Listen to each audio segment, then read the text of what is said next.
ഇന്ന് ഞാനൊരു വെറൈറ്റി ഡിഷുമായിട്ടാണ് വന്നിരിക്കുന്നത്. ഡാൽ കിച്ചടി. ഇത് മുംബൈയിലൊക്കെ വളരെ ഫേമസ് ആണ്.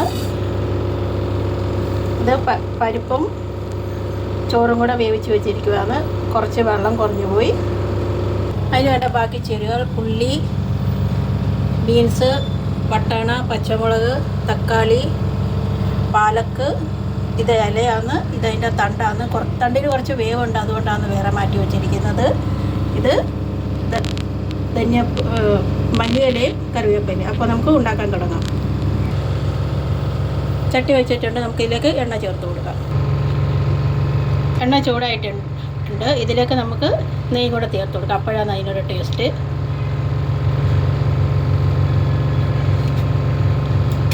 നെയ്യൊന്ന് മെൽട്ടായി വരട്ട്. നെയ്യ് ഉരുകി വന്നിട്ടുണ്ട്. ഇതിലേക്ക് നമുക്ക് കടി ചേർത്ത് കൊടുക്കാം.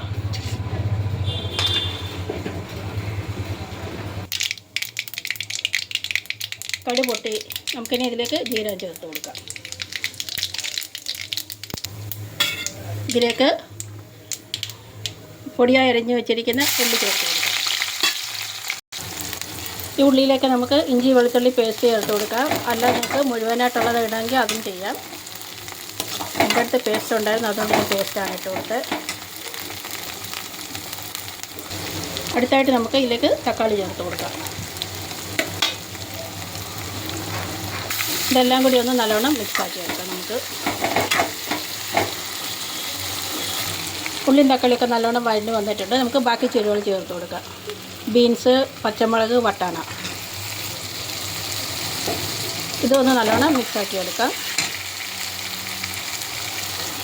ഇതിലേക്ക് നമുക്ക് പാലക്കിൻ്റെ തണ്ടൂടെ ചേർത്ത് കൊടുക്കാം. നല്ല കുറച്ച് വേവുള്ളതാണ്, അതുകൊണ്ട് ഇതിൻ്റെ കൂടെ നമുക്ക് പഴുത്തി വേവിച്ചെടുക്കാം. ഇതിനാവശ്യമായ ശകലം ഉപ്പ് ചേർത്ത് കൊടുക്കാം. പച്ചക്കറിക്ക് ആവശ്യമായ ഉപ്പ് മാത്രമേ ഇടാവൂ. ഞാൻ അരി വേവിക്കുമ്പോൾ അതിൽ ഉപ്പിട്ട് വേവിച്ചതാണ്.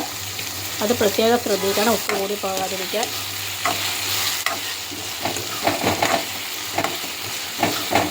ഇതിലേക്ക് നമുക്ക് പാലക്കിൻ്റെ ഇല ചേർത്ത് കൊടുക്കാം. പച്ചക്കറിയൊക്കെ തിന്നാൻ മടിയുള്ള കുട്ടികൾക്ക് ഇത് വളരെ നല്ലതാണ്.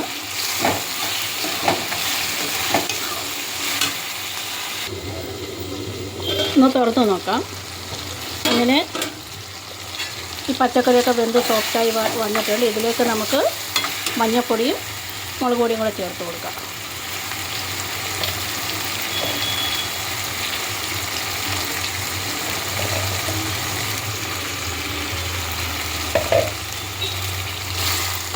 അത് നല്ലോണം ഒന്ന് മിക്സാക്കി എടുക്കാം. ഇതിലേക്ക് ശകലം മല്ലിപ്പൊടിയും കൂടെ ചേർത്ത് കൊടുക്കാം. അത് നല്ലോണം ഒന്ന് മിക്സാക്കി എടുക്കാം. ഒരു 2 മിനിറ്റ് നമുക്ക് അടച്ചു വെച്ച് വേവിച്ചെടുക്കാം.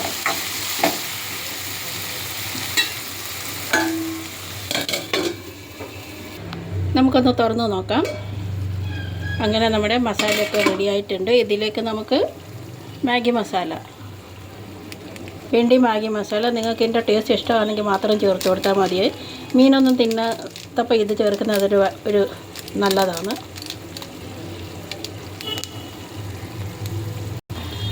നല്ലോണം ഒന്ന് മിക്സ് ചെയ്തെടുക്കാം. ഇതിലേക്ക് നമുക്ക് മല്ലിയിലയും കറിവേപ്പിലയും കൂടെ ചേർത്ത് കൊടുക്കാം. അത് നല്ലോണം ഒന്ന് മിക്സാക്കി എടുക്കാം. ഇത് നമുക്ക് എന്നിട്ട് വേവിച്ച് വെച്ചിരിക്കുന്ന ചോറിലേക്ക് ചേർത്ത് കൊടുക്കാം.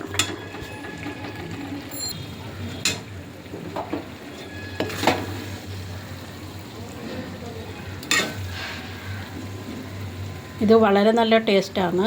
നിങ്ങളും ഒന്ന് ഉണ്ടാക്കി നോക്കണം. എന്താ കറി വെക്കുക എന്ന് വെച്ച് ആലോചിച്ചിരിക്കുമ്പോൾ പെട്ടെന്ന് ഉണ്ടാക്കിയെടുക്കാൻ പറ്റുന്നൊരു ഡിഷാണ്. നിങ്ങളൊന്ന് ട്രൈ ചെയ്ത് നോക്കൂ. ഇതെല്ലാം കൂടെ നമുക്കൊന്ന് മിക്സാക്കി എടുക്കാം. ഇതിലേക്ക് ശകലം നെയ്യും കൂടെ ചേർത്ത് കൊടുക്കുക. നമുക്ക് മിക്സാക്കി എടുക്കാം.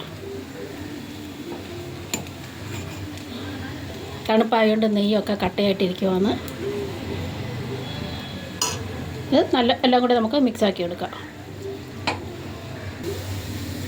അങ്ങനെ വളരെ ടേസ്റ്റി ആയിട്ടുള്ള ഡാൽ കിച്ചടി ഇവിടെ റെഡി ആയിട്ടുണ്ട്. നിങ്ങൾക്ക് വറ്റൽമുളക് കഴിക്കുന്ന ഇഷ്ടമാണെങ്കിൽ കടുക് പൊട്ടിച്ച് ജീരകവും ചേർത്ത് കൊടുത്തതിന് ശേഷം വറ്റൽമുളക് ഇവിടെ മുറിച്ചിടാം. അപ്പോൾ നമുക്കിത് പ്ലേറ്റിലേക്ക് കോരി മാറ്റാം. അങ്ങനെ